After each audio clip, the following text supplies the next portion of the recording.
decided that she wanted to shoot pow pow her 13-year-old son. Make sure y'all hit a like for the algorithm, subscribe to the channel, and turn on your notifications. And breaking tonight, police say a mother is accused of shooting her 13-year-old son during an argument that quickly escalated. Deputies say it happened at a home on Ranch Oak Drive near the Hardy Toll Road and Bush Airport. That's where we find ABC 13's Luke Jones live. Luke, what's the latest on this?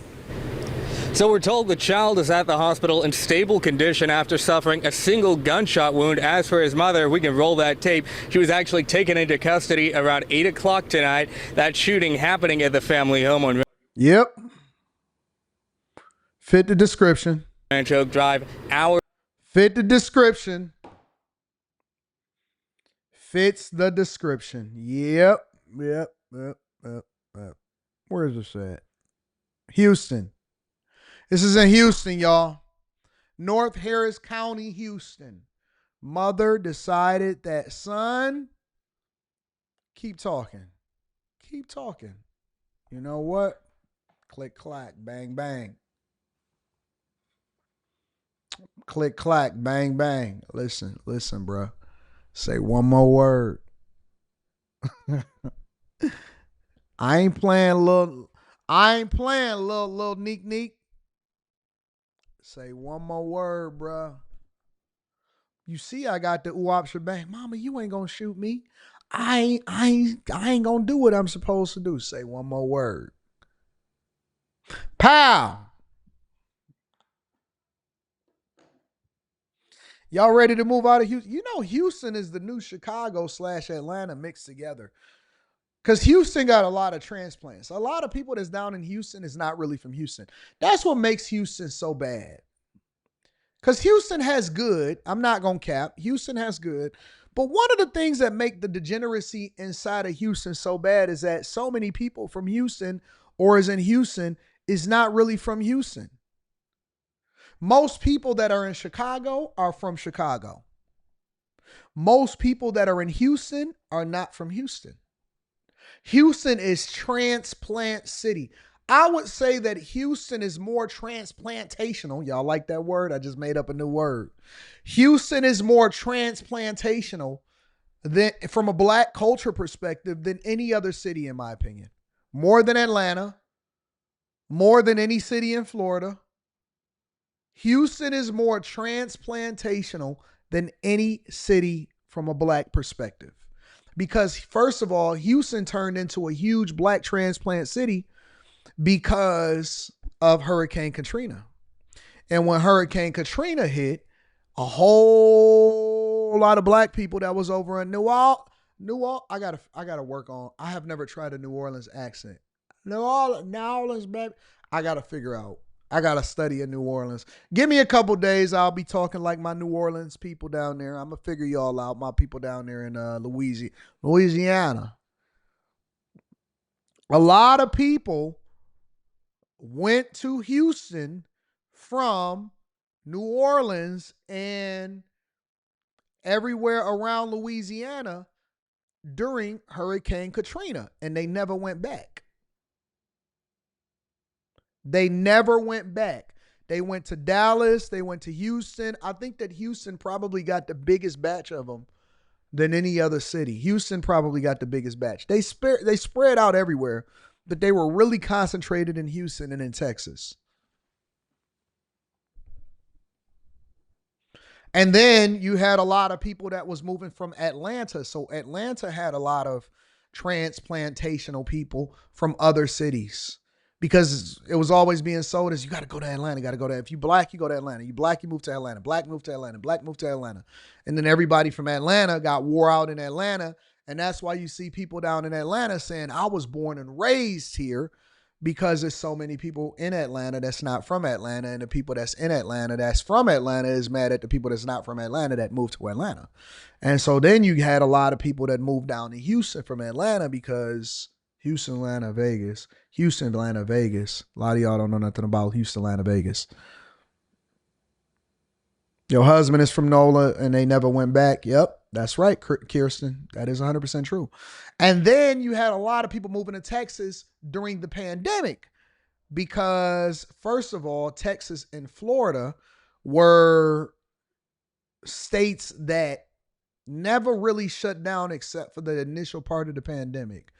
They stayed open, they stayed popping, and then once the interest rates hit rock bottom and people were refinancing and people over in California were selling their homes for prices hitherto unknown, out of control, a lot of people from California also moved over into Texas, and all over the country people were moving down south because they didn't want to be locked in, and everybody was working from home and nobody thought that they would ever have to go back to the office.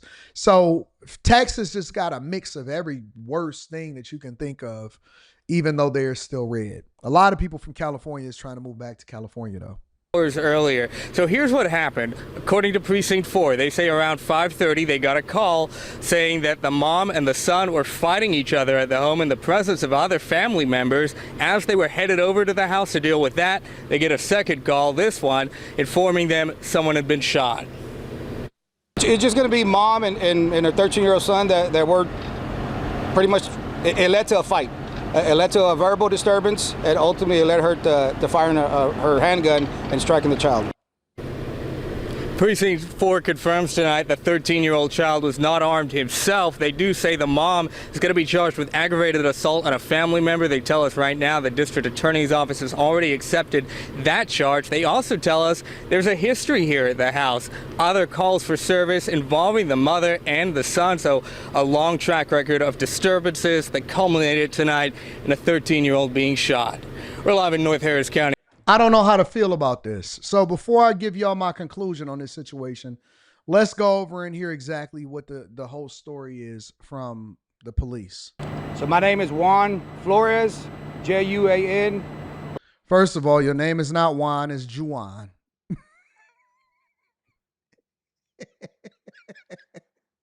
I know y'all keep on trying to tell me Anton, no. The J is silent. The J is silent, Anton. No, when you pronouncing people with Mexican names, Juan, Jorge, Jesus, no, nigga, it's Jesus, George, and Juan. It's not. I'm not going for it. No, it's Jorge, Jesus, and Juan. No, nigga, it's Jesus. That's how we call it here in the United States of America. It's Jesus, George, and Juan. So, like Juwan Howard. See, I'm not crazy. Juwan Howard. It's not Juan Howard. It's Juwan Howard. Juwan Howard, the Michigan basketball player, played for Denver, ultimately came back to be the Michigan basketball coach. Juwan Howard. It's not Juwan Howard. It's Juwan Howard. So it just depends on where you from. I see J, I call J. UCJ, UCW.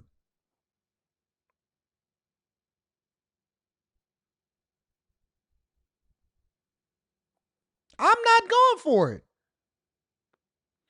You see Jose, I see Josiah.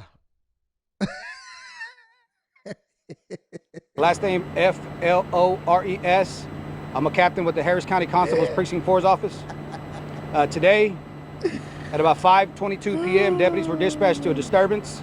The disturbance did involve family members, as units were en route here to the address at the 1000 block of Ranch Oak Drive.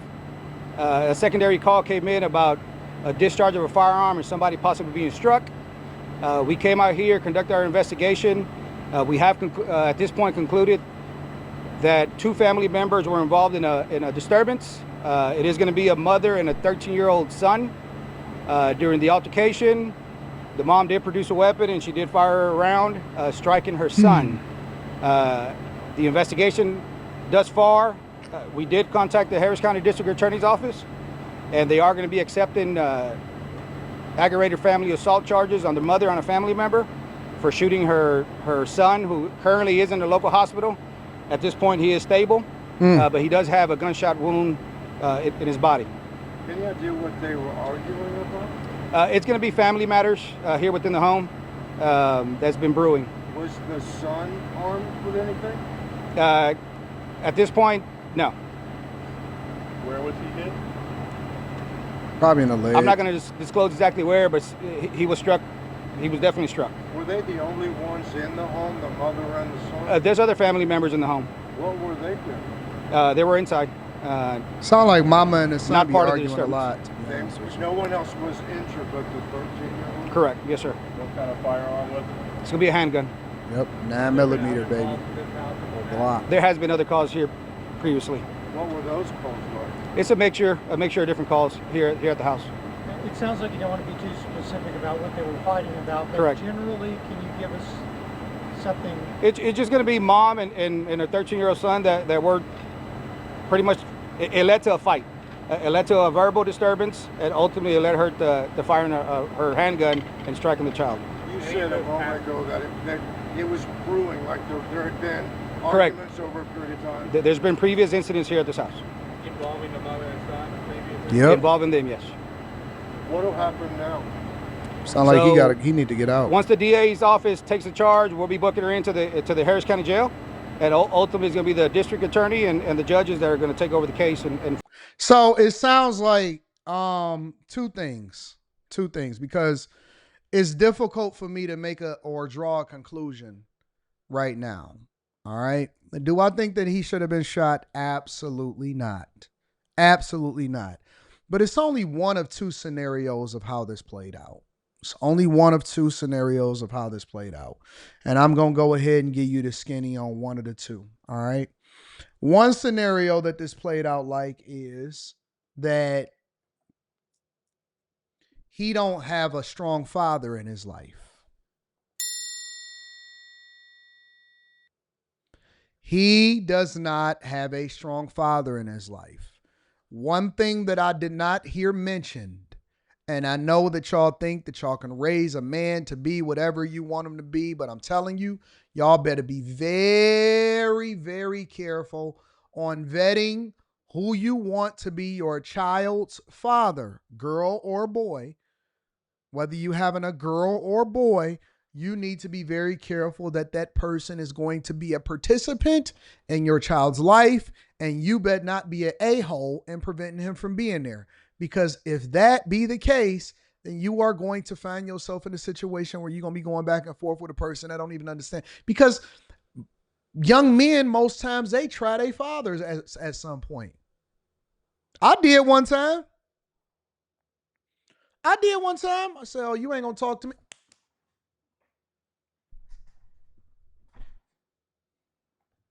He said, what you say? I said, nothing.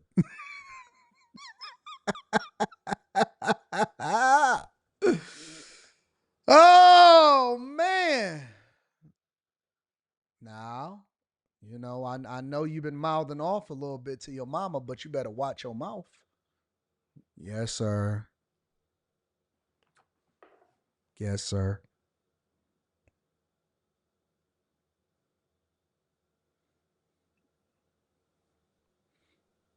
Problem solved. Lifetime worth of issues avoided. Problem solved. Lifetime worth of issues avoided. All I need is that quick But nigga, who you talking to? Nobody. Nobody, sir. Nobody, sir. Lifetime worth of issues avoided. No jail, no scamming, no child support, no children out of wedlock, good jobs, making sure that I stay stable, going to church, love God, love kids. That's all I needed. Couple little act right slaps, problem avoided, everything is good. But y'all decide that y'all want to do it on your own. We have the highest rate of single parent households ever with no co-parent, and everybody think that they can do it. Now she out here with the ooh-wop shebang click clack trying to get some act right. Because at 13 years old, his hormones is raging, his cock is hard, he don't know how to control himself. Every woman is pissing him off, but at the same time, he want to bust him down. He don't know how to control himself. He don't know. He don't have no guidance. He ain't got no strong parent, no strong masculinity in his household. And you telling him, boy, you better shut up. Do it. And you know, women, a lot of these hood rat chicks, they ghetto. I dare you. Huh. Do it. And she ready to pull the trigger. She pulled the trigger, and that's all that is. So it's all a combustible situation. It all goes bad. It just all goes bad. You need that stable presence in your life from both parents. You have to have that stable presence in your life from both parents, because everything is going to go negative and it's going to get out of hand. So it's hard for me to judge the situation, but I will say that children need both their parents in their life.